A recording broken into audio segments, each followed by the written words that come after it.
I want to start by re-emphasizing the point that what are called the religions of the East, the ones we're discussing, Hinduism, Buddhism, and Chinese Taoism,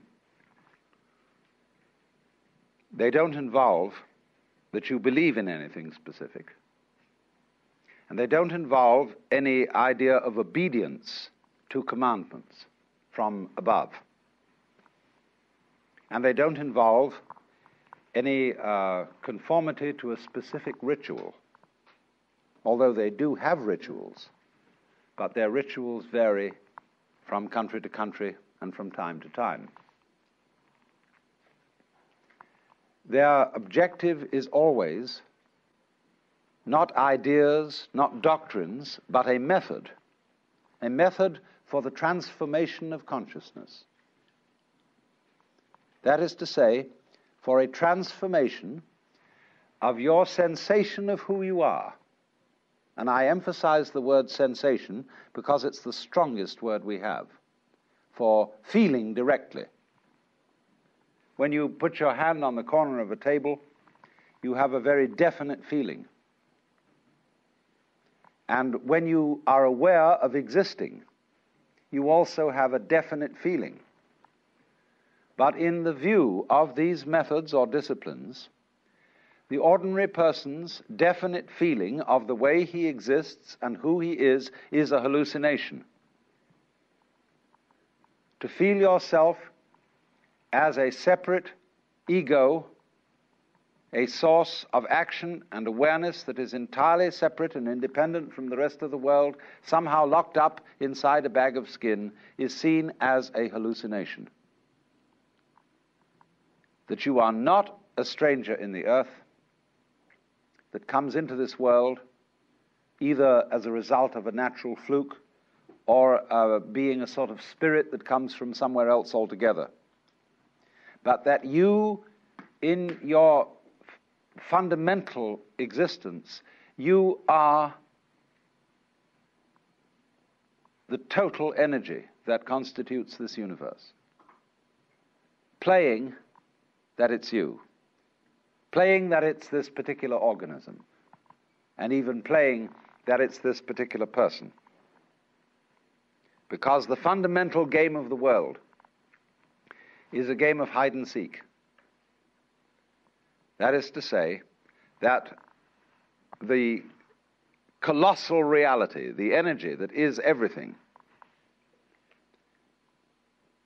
that is a unitary energy, that is one, plays at being many, at manifesting itself in all these particulars that we call you and you and you and you and you and you and you and you and this and that and all around us.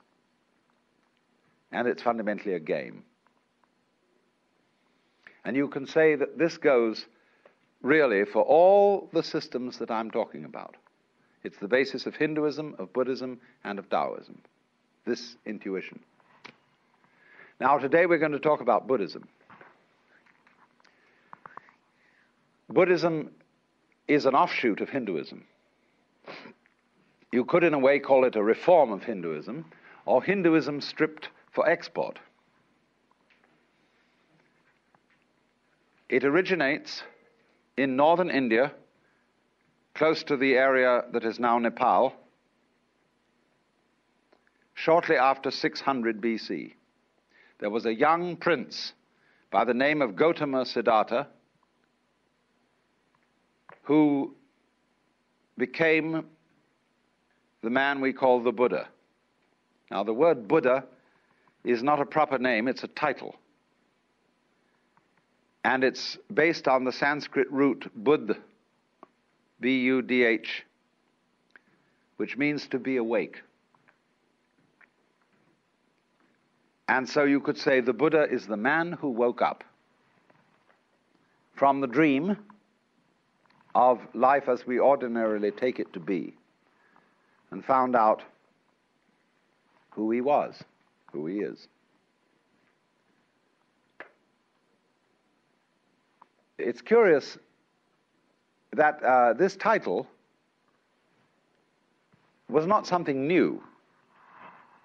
There was already in the whole complex of Hinduism the idea of Buddhas, of awakened people, and curiously they are ranked higher than gods.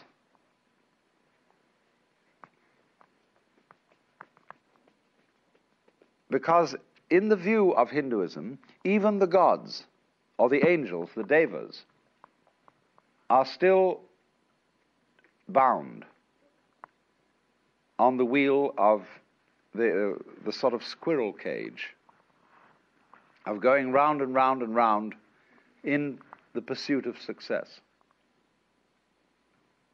And the idea is that if you pursue something that you can call success, pleasure, good,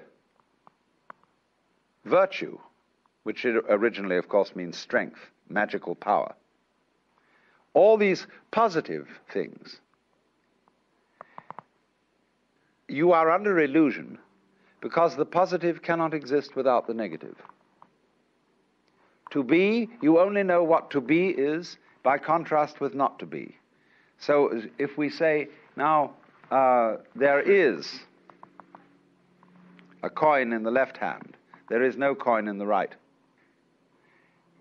And from this you get the idea of to be and not to be.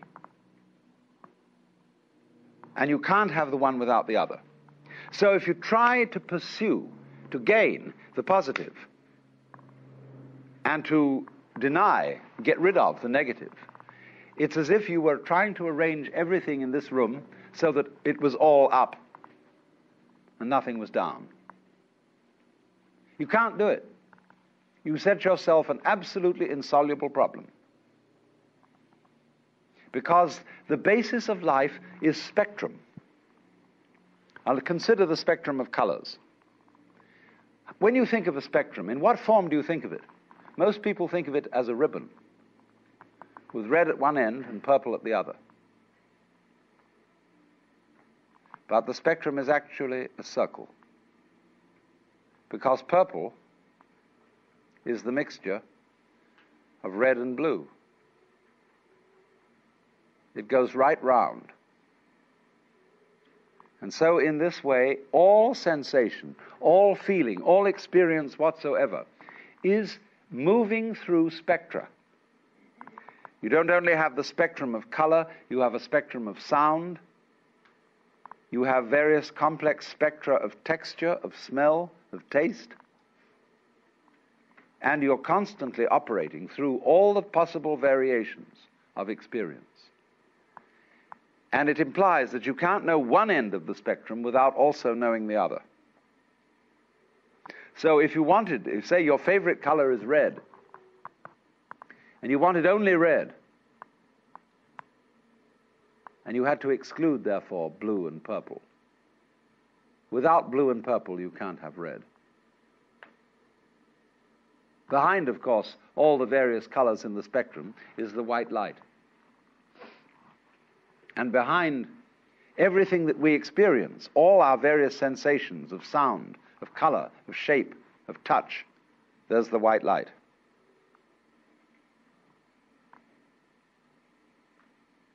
And I'm using the phrase, the white light, rather symbolically. I don't mean it literally. But there is common to all sensations what you might call the basic sense. And if you explore back into your sensations and reduce them all to the basic sense, you're on your way to reality, to what underlies everything, to what is the ground of being, the basic energy. And to the extent that you realize this and know that you are it, you transcend, you overcome, you surpass the illusion that you are simply John Doe, Mary Smith, or what have you. So then, the Buddha, as the man who woke up, is regarded as one Buddha among a potentiality of myriads of Buddhas. Everybody can be a Buddha. Everybody has in himself the capacity to wake up from the illusion of being simply this separate individual.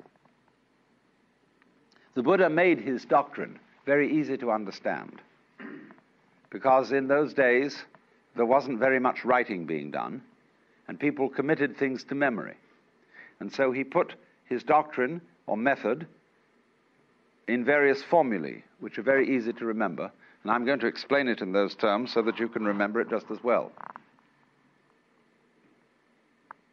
He, of course, practiced the various disciplines that were offered in the Hinduism of his time, but he found in a certain way that they had become unsatisfactory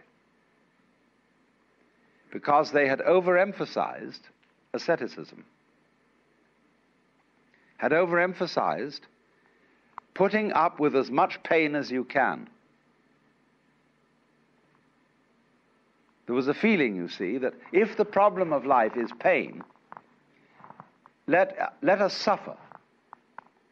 And this is the root of the ascetics, you see, who lie on beds of nails, who hold a hand up forever and ever and ever, who eat only one banana a day, who renounce sex, who do all these weird things, because they feel that if they head right into pain and don't become afraid of it, but suffer as much pain as possible, they will, by this method, overcome the problem of pain.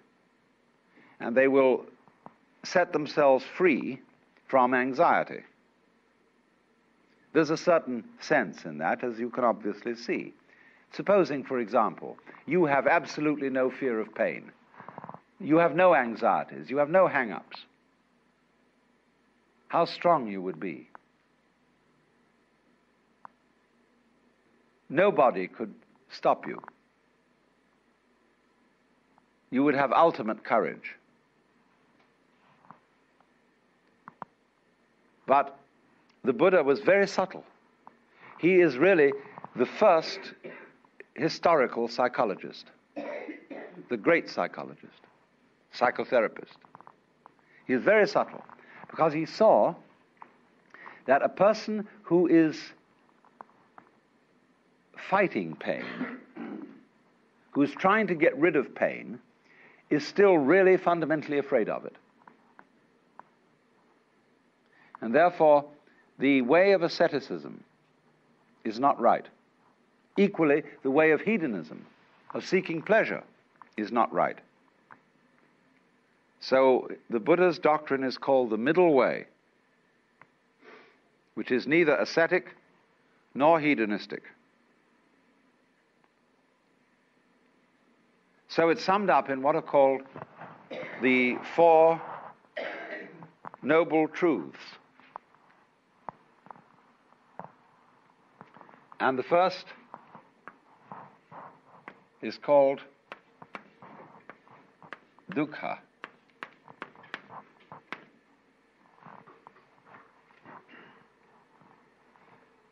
Dukkha means suffering in a very generalized sense.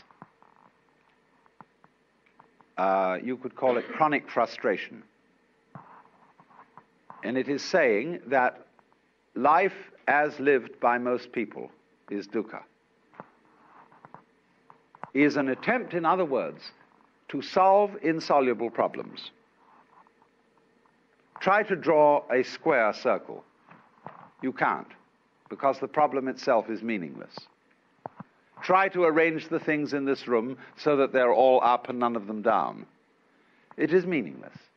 Such a problem cannot ever be solved. So try to have light without dark, or dark without light. It can never be solved.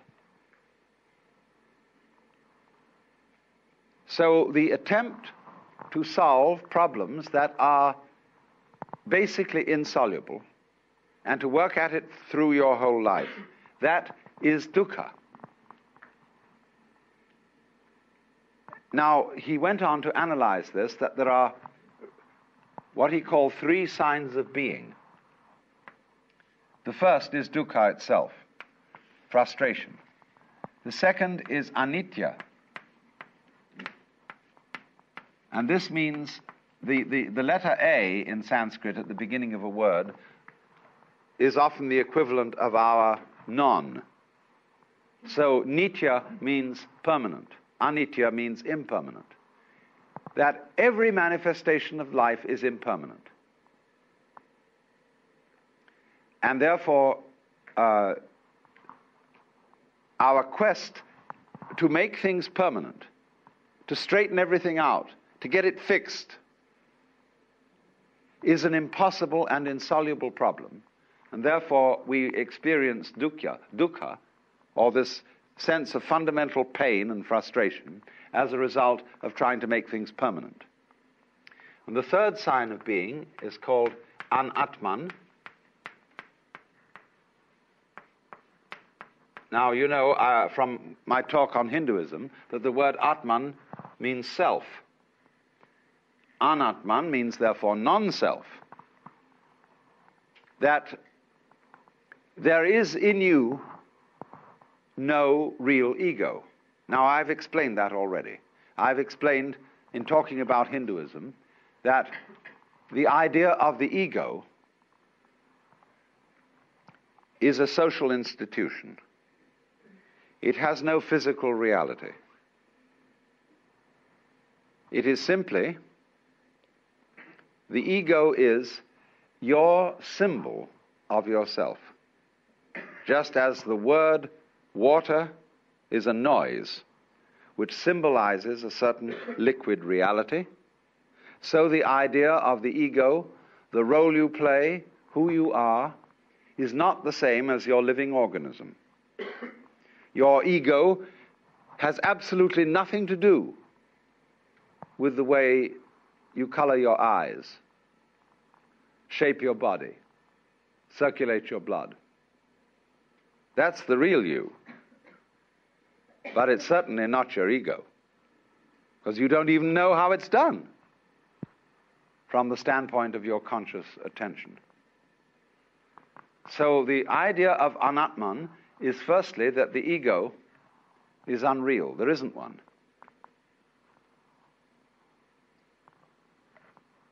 Now then, this then is the first truth. There is this situation that we have dukkha, or frustration, because we are fighting the changingness of things, and because we don't realize that the ego, the I, is unreal.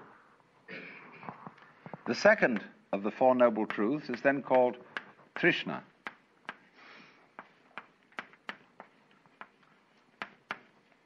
Trishna is a Sanskrit word again, and is the root of our word thirst. And it's usually translated desire, but it is better translated clinging, grabbing, or there's an excellent modern American slangy word, hang up. That is exactly what Trishna is, a hang up. Trishna is clutching. As, for example, what we call smother love. When a mother is so afraid that her children may get into trouble, that she protects them excessively. And as a result of this, prevents them from growing. Or when lovers cling to each other excessively and have to sign documents that they will curse and swear to love each other always, they are in a state of trishna. And this is the same thing as holding on to yourself so tightly that you strangle yourself. Now, so the second truth then about Trishna is that the cause of dukkha is Trishna. Clinging is what makes suffering.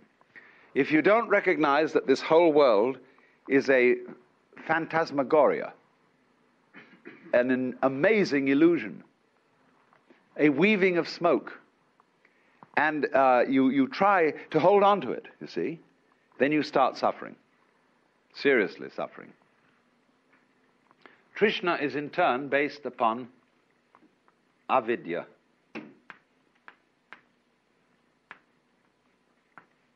The same negative, vidya, from the root vid, means knowledge, as in the Latin video and the English vision. Avidya, therefore, is ignorance. Gnosis, gna, means, of course, to know. Knowledge is the same thing as gnosis in Greek. To know. So this is not to know, to ignore, to overlook. And I explained in the first talk in this series how we ignore all kinds of things because we notice only what we think noteworthy. And therefore our vision of everything is highly selective. We pick out certain things and say that's what's there, just as we select and notice the figure rather than the background. Sometimes I draw this on the blackboard and ask the question, what have I drawn? What would you say? What have I drawn? A circle. Any other suggestions? A hole in the black. Yeah, you're getting the point. I've drawn a wall with a hole in it, you see. But ordinarily, you've been reading my books. So, but ordinarily people see the ball, the circle, the ring or whatever, and never think of the background because they ignore the background. Just as one thinks that you can have pleasure without pain. You want pleasure of the figure and don't realize that pain is the background. So avidya is this state of restricted consciousness, restricted attention, that moves through life unaware of the fact that to be implies not to be, and vice versa. So now the third noble truth is called Nirvana.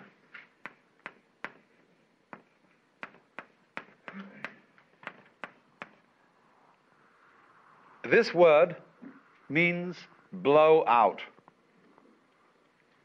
Nira is a negative word, again, like Vana is blowing.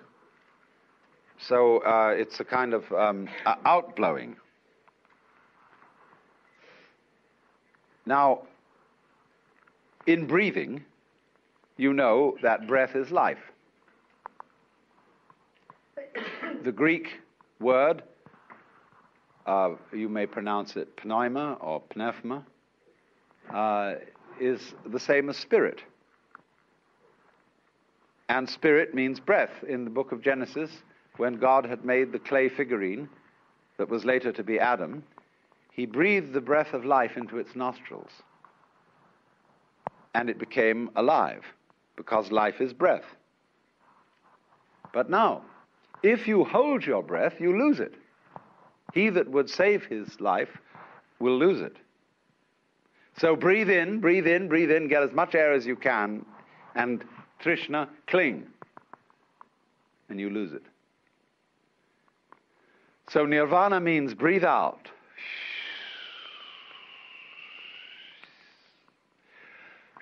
What a relief that was.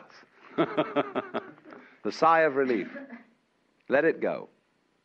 Because it'll come back to you if you let it go. But if you don't let it go, you'll just suffocate.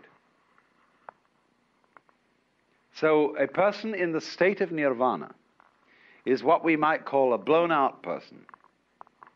Like blow your mind. Let go. Don't cling.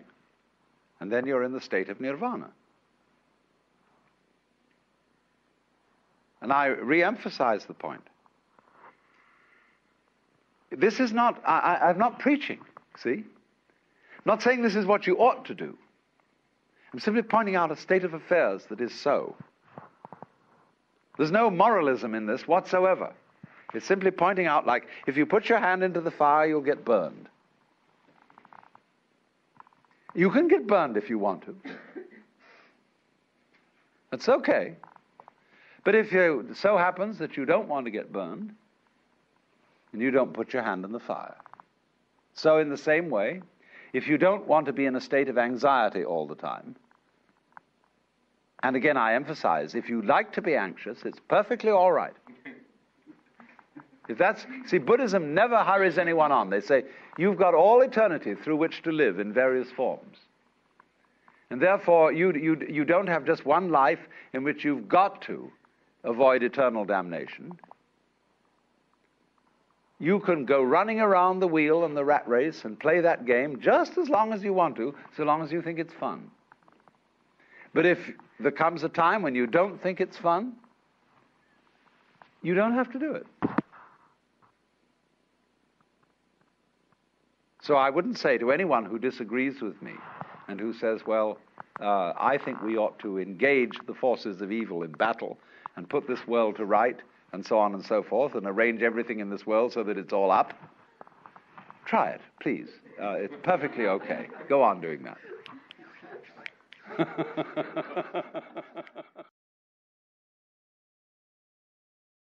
But if you see that it's futile, then you can let go. Don't try to cling. Relax. And if you do that, you're in the state of Nirvana. And you become a Buddha. And of course it means that you become a rather astonishing person. You may, of course, be subtle about it and make like you're a very ordinary person, so that you don't get people mixed up. And so in Buddhism, the Buddha explained that his doctrine, his method, was a raft. It's sometimes called a yana. The word Y-A-N-A, yana, means a vehicle, a conveyance. And when you cross a river on a raft, and you get to the other shore, you don't pick up the raft and carry it on your back. You leave it behind. But people who are what I would call hooked on religion are always on the raft. They're going back and forth, back and forth, back and forth on the raft. So the clergyman tends to turn into a ferryman who's always on the raft and never gets over to the other shore himself. Now, there's something to be said for that, because how are we going to get the raft back to the first shore to bring over the other people? See? Somebody has to volunteer to take the back journey.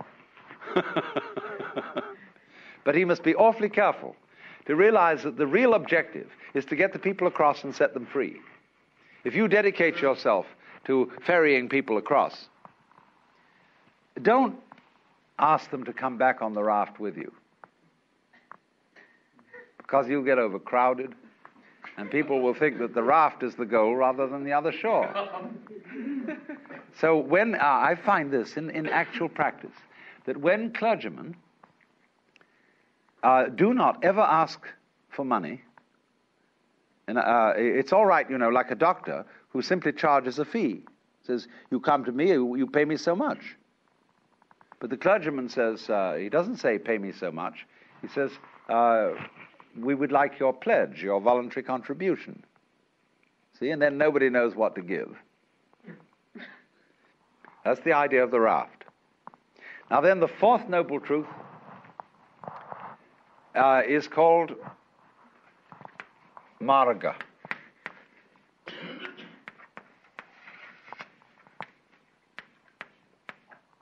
This word means path. And the way of Buddhism is often called the Noble Eightfold Path, because there are 8 phases. I won't say steps, because they're not sequential.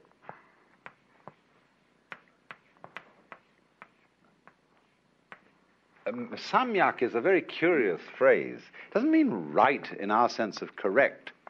Sam is the same really as our word sum. Total, complete, all-inclusive. We might use the word integrated, as when we say a person has integrity. That a person who has integrity, we mean he's all of a piece. He's not divided against himself. So, in this sense of samyak drishti, this is related to the word darshan, which means a point of view or viewing. When you go to visit a great guru or teacher, you have darshan, you look at him, and you offer your reverence to him. This is darshan. Many senses of it, but it means simply to view. Look at the view. So the samyak darshan is the complete view. For example, let's take the constellation called the Big Dipper. We look at it from a fairly restricted zone in space, and it always seems, whatever the season of the year, because we're so far away from it, that those stars in the Big Dipper are in the same position. But imagine looking at it from somewhere else in space altogether, and those stars would not look like a dipper. They'd be in another position. Now then, what is the true position of those stars?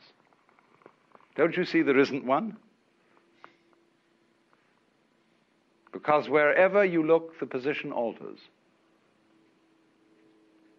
You could say that the true situation of those stars is how they are looked at from all points of view, all possible points of view. Inside the constellation, looking outwards, outside the constellation, looking inwards, from everywhere and everywhere. But you see, there is no such thing as the truth. The world, in other words, is not existing independently of those who witness it. Because the world is precisely the relationship between the world and its witnesses. And so if there are no eyes in this world, the sun doesn't make any light, nor do the stars. So what is a relationship.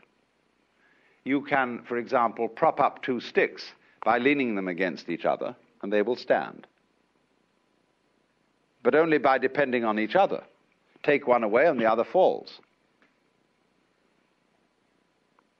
So in Buddhism, it is taught that everything in this universe depends on everything else.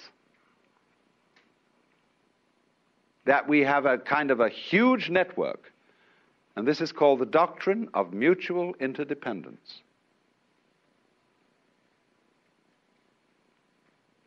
All of it hangs on you, and you hang on all of it, just as the two sticks support each other. And this is conveyed in a symbol which is called Indra's net. Imagine a multidimensional spider's web in the early morning covered with dewdrops.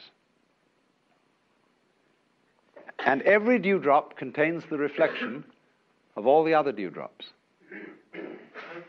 And in each reflected dewdrop, the reflections of all the other dewdrops in that reflection. And so ad infinitum. That is the Buddhist conception of the universe in an image. The Japanese call that jiji muge. A ji means a thing event, a happening. So between happening and happening, mu, there is no ge, separation. Jiji muge. Now, so the first phase of the Eightfold Path has to do with one's view understanding of the world. The second phase has to do with action, how you act.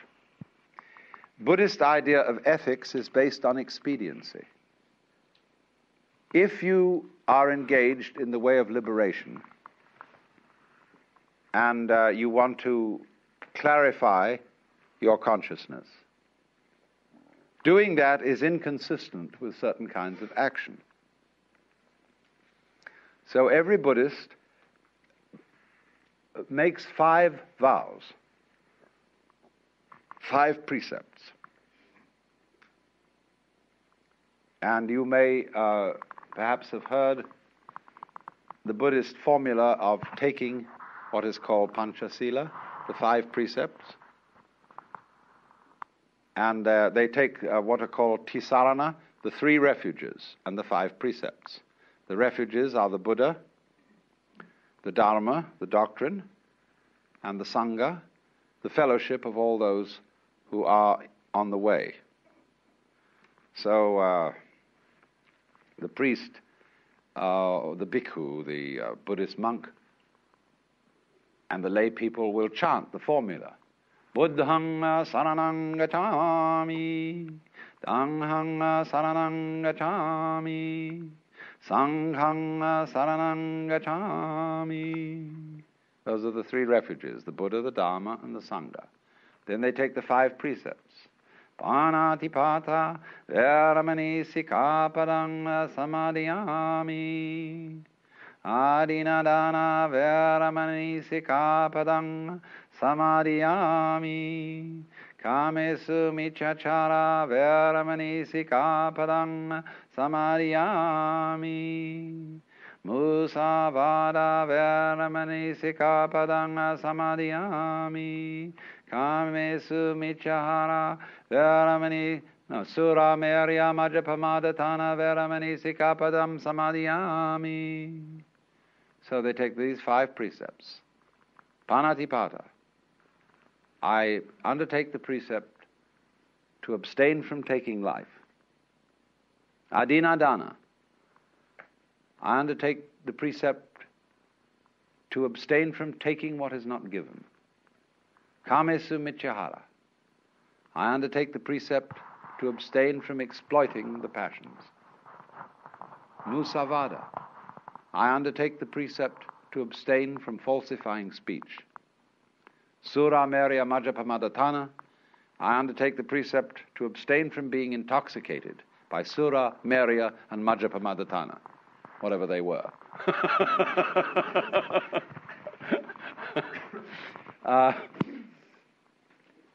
I presume toddy, which is alcohol.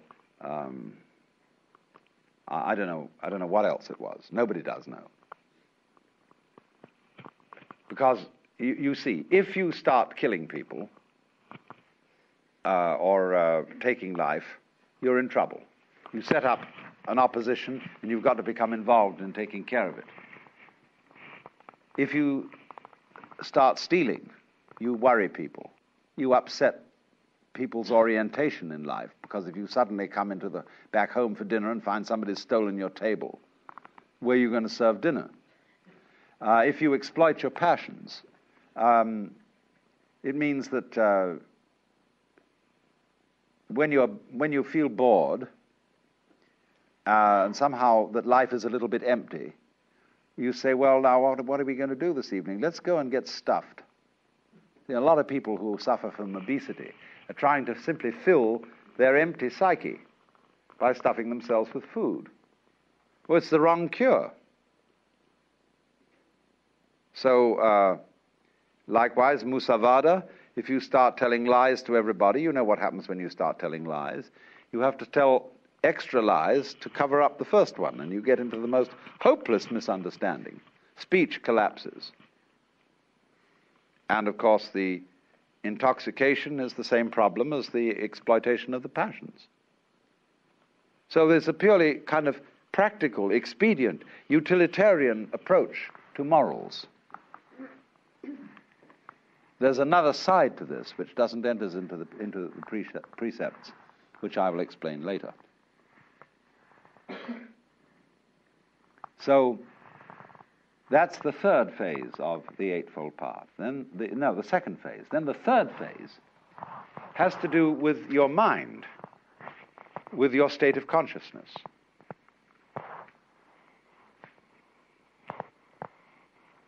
And this has to do with what we would ordinarily call meditation.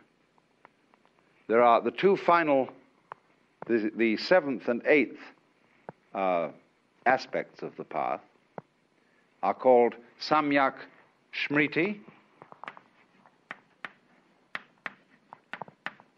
and Samyak Samadhi. Smriti means recollection. That's the best English word for it. Now, do you understand? The word recollect is to gather together what has been scattered. What is the opposite of remember? Obviously, dismember. What has been chopped up and scattered becomes remembered. So in the Christian scheme, do this in remembrance of me. You see, the Christ has been sacrificed, chopped up. But the Mass is celebrated in remembrance. One of the old liturgies says the wheat which has been scattered all over the hills and grows up is gathered again into the bread. Remembered. Go back to your Hindu basis. The world is regarded as the dismemberment of the self, the Brahman, the Godhead. The one is dismembered into the many. So remembrance is realizing again that each single member of the many is really the one. So that's recollection.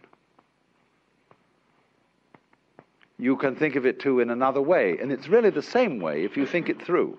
I'm going to leave you with a few puzzles so that you can think them through, and I won't explain them.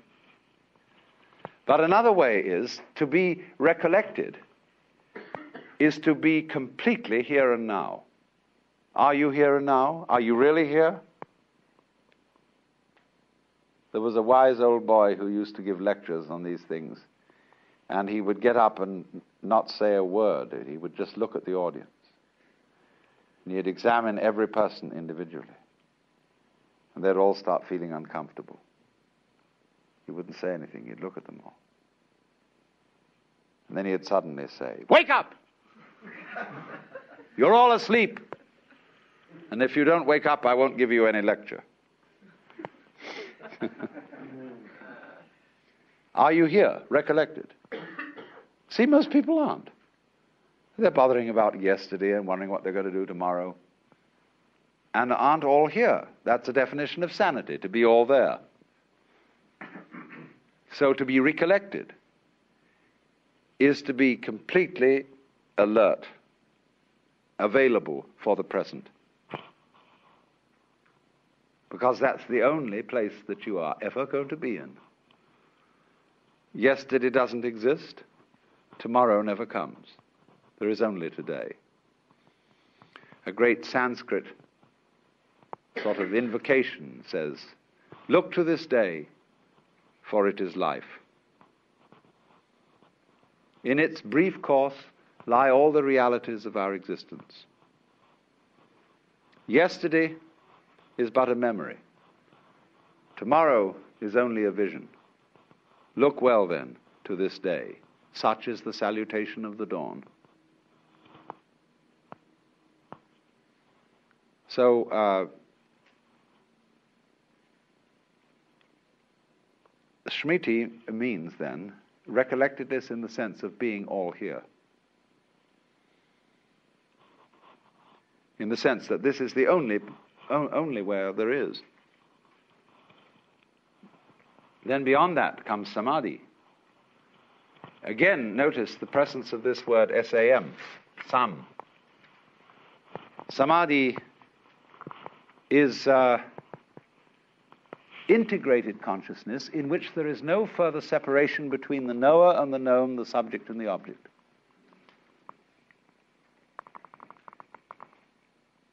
You are what you know.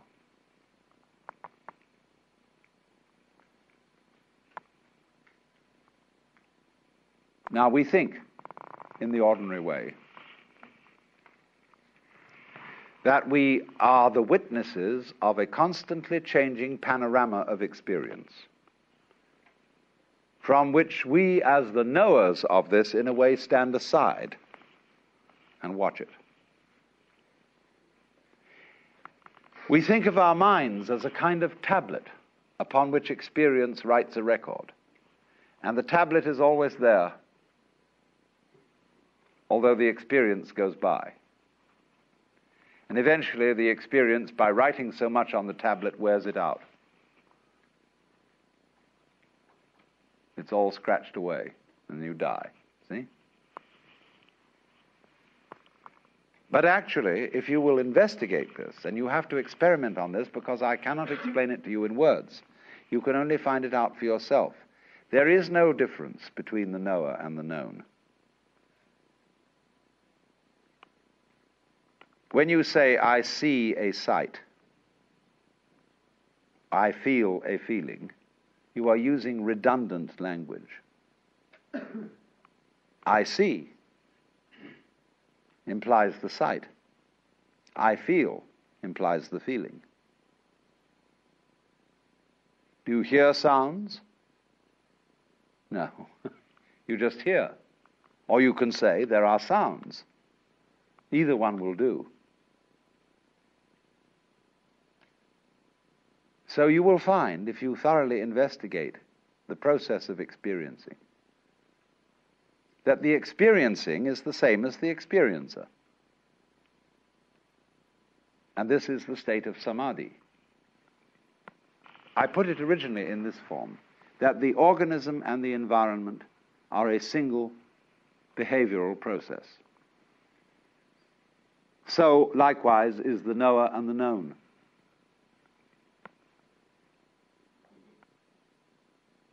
So you, as someone who is aware, and all that you are aware of is one process. That is the state of samadhi.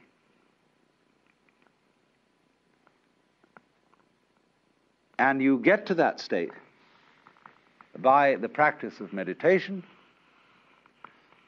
Every Buddha figure practically is seen in the sitting posture of meditation, which is sitting down quietly and being aware of all that goes on without comment, without thinking about it. And when you stop categorizing, verbalizing, talking to yourself inside your head, naturally, the separations between, for example, knower and known, self and other, simply vanish.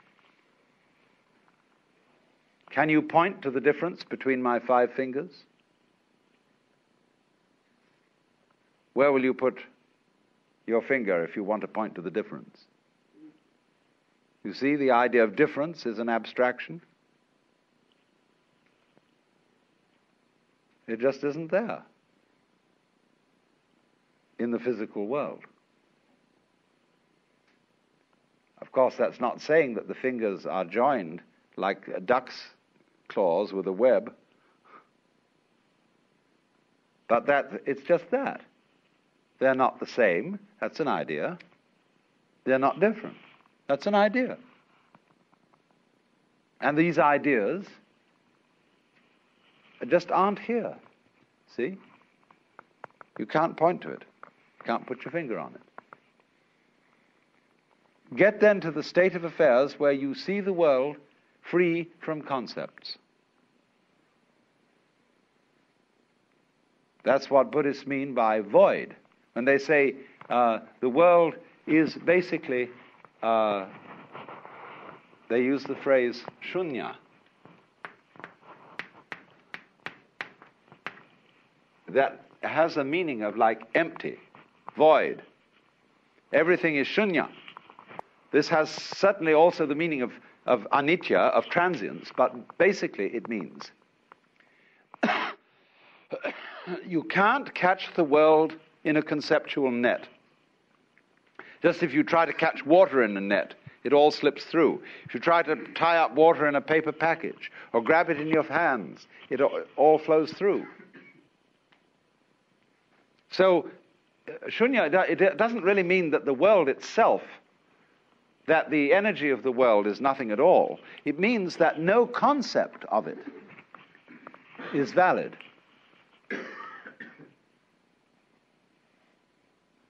You cannot make any one idea or belief or doctrine or system or theory tie the thing up. So, if you go through this and you get completely blown out and released and are in the state of nirvana,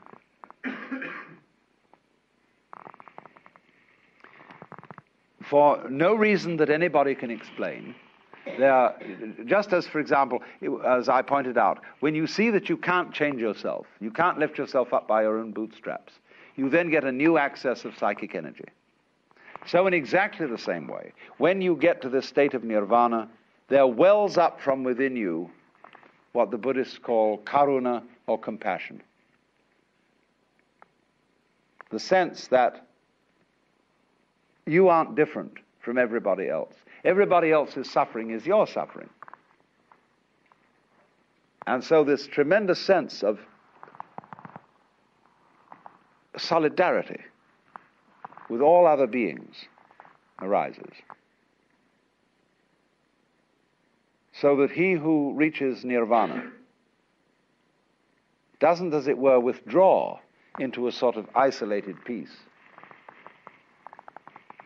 but is always coming back into the world, into the difficulties, into the problems of life, in compassion for everyone else. You can't be saved alone, because you're not alone. You are the whole cosmos.